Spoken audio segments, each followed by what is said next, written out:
The smell of mashed potatoes and green bean casserole still hits me sometimes, and my stomach drops. Not from hunger, but from memory. It was Thanksgiving, the kind of November day that felt like a postcard, golden light through the kitchen window, the Lions game muted on the TV in the living room, my mom's good dishes out on the table for the first time since the previous year. My sister had driven in from Columbus the night before, and my brother-in-law was on his third slice of pie before the rest of us had finished our turkey. Everything looked exactly like what a family is supposed to look like. And then my dad set down his fork, looked right at me across the centerpiece, the ceramic pilgrim one my grandmother bought at a church sale in 1987, and said, "We've been thinking. The house payment is coming up, and your name is already on the mortgage. It just makes sense for you to cover it going forward." Not a question, just sense. I was 27 years old. I'd been a licensed occupational therapist for 3 years. I made decent money. Not rich, but stable, the kind of stable that took me 5 years of school and 2 years of grinding entry-level clinic work to build. And somehow that stability had quietly become the family's operating budget. It didn't start with the mortgage. That's the thing about this kind of arrangement. It never starts with the big ask. It starts with something small enough that saying no feels cruel. It started when I was 24, just 4 months into my first real job, when my mom called and said the electric bill was past due and they didn't want the lights to go out before my dad's unemployment came through. It was $180. I had $600 in my checking account and rent due in 2 weeks, but I sent it. Because that's what you do. Because the 180 is nothing in the scheme of things. Because they're your parents. Then it was the car registration. Then it was my sister needing first and last month's rent on her apartment in Columbus because she and her boyfriend had just broken up and she had nowhere to go. Then it was my dad's truck needing new tires. Then it was my mom's crown. Dental insurance wouldn't cover the full amount. Then it was Christmas presents for my niece and nephew because my sister hadn't gotten back on her feet yet. By 26, I was sending home somewhere between $800 and $1,200 a month, automatically, the way other people pay student loans. Except I also had student loans. I told myself it was temporary, my dad would find steady work again, my sister would stabilize, things would level out. I genuinely believed that for longer than I should have. What I didn't let myself see, what I worked very hard not to see, was the dynamic underneath all of it. My dad hadn't looked for work seriously in over a year. My sister had gotten a full-time job at a marketing agency in Columbus, a good one, and still called me every few months for help with something. My mom had a part-time job at a florist shop that she described as just for fun, and every conversation we had circled back to how hard things were, how tight everything felt, how grateful they were to have me. Grateful is a word that can be used like a leash. My coworker, Rena, noticed before I did. We'd been friends since our first year of clinicals, and she had a habit of saying things plainly that most people would soften into nothing. One afternoon in the break room, I was calculating on my phone how much I had left after sending money home, and she looked over my shoulder without asking, very Rena, and said, "You know that's not normal, right?" I told her it was complicated, family stuff. She said, "I know, that's why I said it." I didn't bring it up again for months, but I kept hearing it. Thanksgiving was the moment something shifted, not broke. Shifted. Like a load-bearing wall developing a crack you can ignore until you suddenly can't. My dad's announcement about the mortgage wasn't the first time the subject had come up. They bought the house when I was in high school, a 3-bedroom in Westerville, Ohio, a suburb of Columbus that I'd grown up calling boring and only now understood was actually quite comfortable. When my dad's contracting work dried up, they'd refinanced. When they refinanced again, they'd asked me to co-sign. I was 25 and I didn't understand the full weight of what I was agreeing to. I thought co-signing meant I was backing them up as a last resort, not that I was joining the mortgage in any functional sense. I found out what it actually meant when the bank called me once about a late payment. So when my dad said it just makes sense for me to cover it going forward, he was technically right, in the most weaponized version of technically right. My name was on the document. My credit was attached. The mortgage was $1,340 a month. I did the math under the table. I pressed my fork against a piece of turkey and I did the math. My take-home after taxes, insurance, and my 401k contribution was around $4,100 a month. My rent was $1,050. Student loans were $380. Student loans were $380. Car utilities, groceries, the basics. I was looking at maybe $600 left over at the end of a careful month, and they were asking me to add $1,340 to that. I didn't say any of that. I said, "That's a big ask, Dad." My sister poured herself more wine and said, "You make the most out of all of us." She said it like it was a fact of nature, like I'd been born with more money rather than having done something deliberate to earn it. My mom reached over and patted my hand. "We're not saying forever. Just until things stabilize." There was that word again. I smiled in a way I'd gotten very good at, the kind of smile that takes up your whole lower face while your eyes stay completely flat. And I said, "Let me think about it." My brother-in-law didn't say anything. He never said anything. He had perfected the art of being physically present while being entirely unaccountable, and on some level I'd always envied that. I drove home that night to my apartment in a northern suburb of Columbus. I'd moved there for work, 40 minutes from Westerville. And I sat in my parked car in the lot for a long time. I wasn't crying. I was calculating.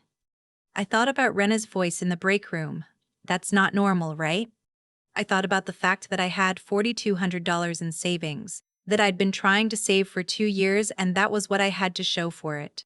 I thought about my coworkers who were buying houses, taking vacations, talking about putting money into index funds. I thought about a trip to Portland I'd been postponing for 3 years because the timing was never right. I went inside and I opened a notebook. I am not generally a notebook person, but I needed something physical that night. I wrote down every recurring payment I'd been making to or for my family, as far back as I could reconstruct. Going back 3 years. The total came to just under $34,000. I stared at that number for a while. Then I went to bed. I didn't sleep. Over the next few weeks, I started quietly doing things. Not dramatic things, practical things. I called a financial advisor, someone through my employer's benefits program, free consultation, and I told her my situation without a lot of framing. She pulled up some numbers, ran some projections, and told me that if I continued on my current path, I would not be able to afford a down payment on a home of my own until my early 40s at the soonest. She said it calmly, and I felt it like a door closing in a hallway I hadn't known I was walking down. I talked to Rena more. I told her the mortgage thing. She put down her lunch and said, "You're not going to do it." I said I didn't know. She said, "Yes, you do. You're just working up to it." I started reading about enmeshment, about financial enmeshment specifically. I want to be careful about how I talk about this, because I don't think my parents are evil people. I don't think my sister is a villain. I think there is a pattern that forms in some families, quietly, over years, where one person's success gets folded into the family's shared narrative of survival, and that person starts to exist in the family's imagination, not as an individual but as a resource. And everyone in the system, including sometimes that person themselves, stops questioning it, because questioning it means questioning love, and nobody wants to do that. I had been that person. I had participated in my own financial depletion for 3 years because I had confused obligation with love and hadn't understood that those were different things. Realizing that isn't a clean, triumphant feeling. It's more like finally understanding why a room has always smelt slightly off. December came. My dad followed up about the mortgage. I told him I was still thinking. My mom texted asking if I'd made a decision. I said I needed a little more time. My sister called me while I was driving home from a patient visit and said, "You know they're really stressed, right? This is really weighing on them." I said, "I know." She said, "You're their kid too." I said, "I know, and I'll talk to them soon," and I got off the phone and drove the rest of the way in silence with my hands very still on the wheel. I had made a decision, I just hadn't said it out loud yet. I decided 3 things. First, I would not take over the mortgage. Second, I would stop the automatic monthly transfers I'd been sending. I would give 1 month's notice and then stop. Third, I was going to remove my name from the mortgage if there was any legal pathway to do that. which I was already looking into with a real estate attorney I'd consulted. The attorney told me that removing myself from a co-signed mortgage was possible but complicated.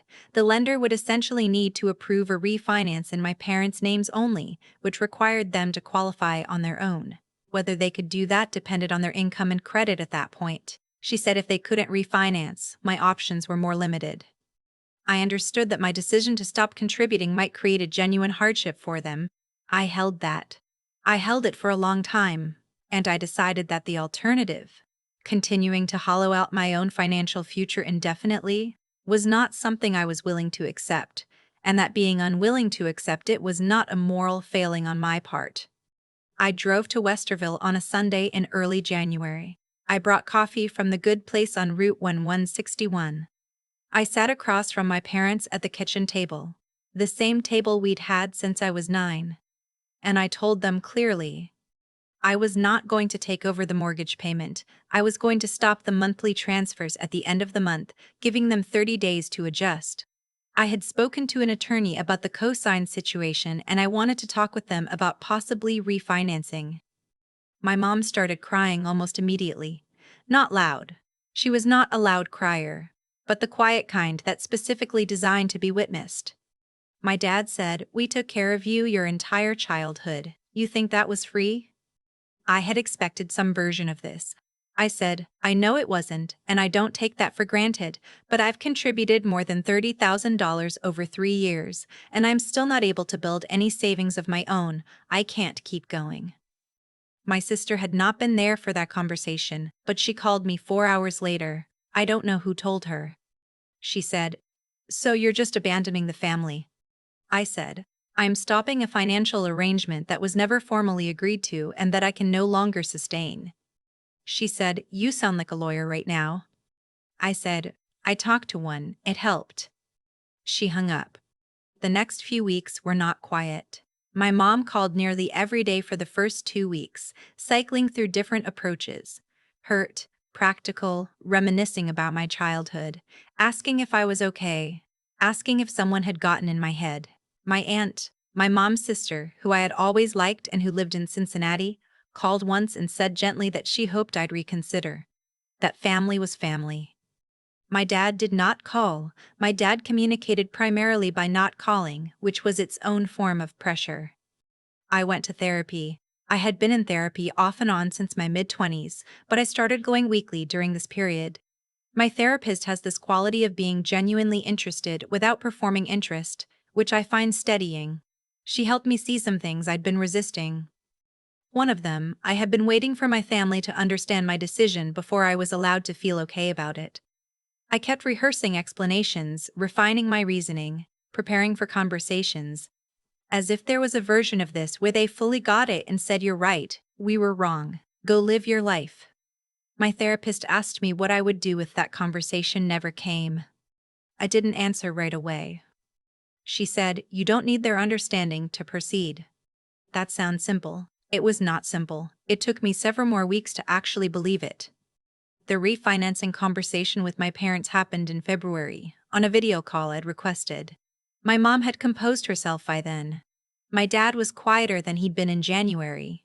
The conversation was harder than I'd expected and easier than I'd feared. They agreed, reluctantly, to contact their lender about refinancing. My dad said he'd been picking up some project work, and my mom said she was considering going full-time at the florist. Both of those things sounded more like promises than plans, but they were different from nothing. The lender process was slow. I followed up. I stayed in contact with my attorney. I gave my parents the information they needed without doing the work for them. By March, I'd stopped the transfers. My savings account, for the first time in 3 years, was going up instead of down, slowly, but up. I booked the trip to Portland. I want to put that in here because it sounds small, but it wasn't. I booked 4 nights at a hotel near the Pearl District, a solo trip, and I did it without calculating twice or asking myself if I could really afford it. I could afford it. For the first time in years, I could afford a thing I wanted, and I bought it, and I didn't call anyone to report that I had. I went in April. It rained almost the whole time, which I'd been warned about and which I found I didn't mind at all. There's something about Pacific Northwest rain that doesn't feel like bad weather. It feels like the sky is doing something, like you're inside something rather than being rained on. I walked around the city for hours. I ate at a ramen place that I'd picked at random and turned out to be transcendent. I sat in a coffee shop one afternoon and read a whole book, something I hadn't done in one sitting since college, and I didn't check my phone for 2 hours. I thought about my family, not with anger. The anger had mostly metabolized into something quieter by then. I thought about them the way you think about a hard chapter that you're no longer in. I hoped they were managing. I genuinely did. I just wasn't going to manage it for them anymore. My sister texted in April, a few weeks after the Portland trip, and said she'd heard from our mom that I'd gotten my name removed from the mortgage. She said, "I don't understand why you're doing this to us." I read the text twice. Then I put my phone face down on my desk and went back to my notes from my afternoon patients. I didn't respond that day. I thought about what I wanted to say, not out of avoidance, but because I wanted to mean it when I said it. The next morning I wrote back, "I didn't do this to anyone. I made a decision about my own financial situation. I hope you're doing okay." She didn't respond for 3 weeks. Then she sent a photo of my niece at a school play, no caption. I replied with a heart. That's where we are. Not reconciled, not fully estranged. Somewhere in the particular no man's land that families end up in when someone finally stops performing a role without anyone's agreement. My parents are managing. My dad picked up a longer contract, and my mom did go full-time. The mortgage is theirs now, which was always what it should have been. I don't think they've fully forgiven me, and I'm not sure forgiveness is the right frame for what I actually need from them. What I know is this. I have $11,000 in savings. I have an appointment with a mortgage broker next month to talk about what buying my own place might look like in the next 2 years. I've been promoted to lead therapist at my clinic, which comes with a small raise and a lot more responsibility. And I find I don't mind the responsibility because, for the first time in a long time, it feels like it's mine. Last week, Rena asked me at lunch how I was doing. Just as a question, not a check-in about the family thing, just a regular "how are you?" I said, "Good, actually good." She looked at me for a second and then went back to her sandwich.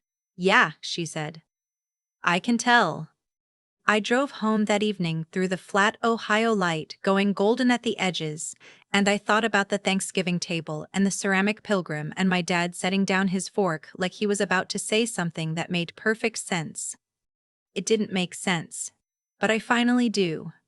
I keep coming back to that notebook, the one I opened the night I drove home from Thanksgiving and needed something I could hold in my hands. I wrote down every transfer, every just this once, every electric bill and car registration and dental copay stretching back 3 years, and the number I got was just under $34,000.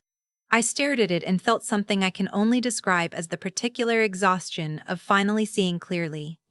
There's a version of this story where I'm the villain. I know that. My family lived that version for a while. But here's what I've come to understand about cause and effect, the plain mechanical kind that doesn't require any theology to explain. Actions accumulate, quietly, for years.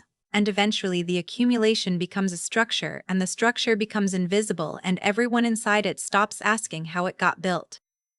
What I did, what took me 3 years too long to do, was simply ask, and then act on what I found.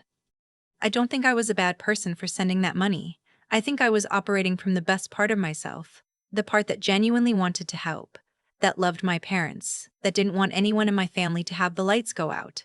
That impulse was real, and I don't regret having it. What I regret is the absence of honesty alongside it. I wasn't honest with my family about what it was costing me, and more importantly, I wasn't honest with myself. I told myself it was temporary when I had no evidence it was temporary. I called it love when some of it was fear. Fear of conflict, fear of being seen as selfish, fear of what they'd think of me if I said no. Rena saw it before I did. One sentence in a break room. That's not normal, right? That's all it took to plant something I spent months trying to ignore. I think about the kind of clarity it takes to say a hard, true thing to someone who isn't ready to hear it, and I think that's one of the most genuinely decent things one person can do for another. She didn't lecture me, she didn't make it a project. She just said what was true and let me sit with it. What changed for me wasn't a single moment of courage. It was slower than that and more unglamorous. It was a financial advisor pulling up a projection and showing me a door closing. It was a therapist asking what I'd do if the understanding I was waiting for never arrived. It was me, alone at a kitchen table with a notebook, doing arithmetic I should have done years earlier. The intelligence required wasn't complicated. It was just the willingness to look directly at something I'd been looking around for a long time. And then it was the harder thing, doing what I'd decided, even when it was uncomfortable, even when my mom cried and my sister called it abandonment and my dad went quiet in the particular way that used to undo me completely. That's the part nobody prepares you for. The decision is almost the easy part. The staying decided, through the calls, through the guilt, through the weeks of silence, that takes something different. Something you build by doing it, not before. I have $11,000 in savings. I'm meeting with a mortgage broker next month. I went to Portland and read a whole book in a coffee shop and didn't check my phone for 2 hours. These are small facts, but they are mine in a way nothing was mine for a long time. I don't know what my family will make of all this eventually. I hope something good, but I've stopped organizing my life around that hope, and I've started organizing it around what I actually know to be true, which is that I have one life, a specific and finite one, and I spent 3 years of it funding other people's choices at the expense of my own. That's not happening anymore.